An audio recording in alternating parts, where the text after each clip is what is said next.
جب آسمان پھٹ جائے گا اور اپنے پروردگار کا فرمان بجا لائے گا اور اسے واجب بھی یہی ہے، اور جب زمین ہموار کر دی جائے گی اور جو کچھ اس میں ہے اسے نکال کر باہر ڈال دے گی اور بالکل خالی ہو جائے گی، اور اپنے پروردگار کے ارشاد کی تعمیل کرے گی اور اس کو لازم بھی یہی ہے، تو قیامت قائم ہو جائے گی۔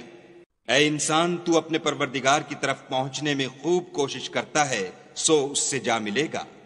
تو جس کا نامہ اعمال اس کے داہنے ہاتھ میں دیا جائے گا، اس سے حساب آسان لیا جائے گا اور وہ اپنے گھر والوں میں خوش خوش آئے گا، اور جس کا نامہ اعمال اس کی پیٹھ کے پیچھے سے دیا جائے گا، وہ موت کو پکارے گا، دوزخ میں داخل ہوگا۔ یہ اپنے اہل و عیال میں مست رہتا تھا اور خیال کرتا تھا کہ خدا کی طرف پھر کر نہ جائے گا۔ ہاں، اس کا پروردگار اس کو دیکھ رہا تھا۔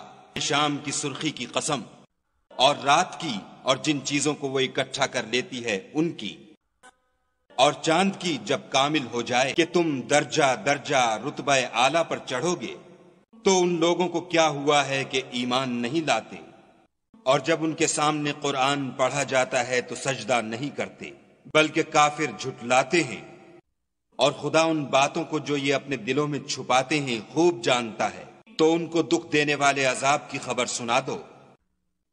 ہاں، جو لوگ ایمان لائے اور نیک عمل کرتے رہے ان کے لیے بے انتہا اجر ہے۔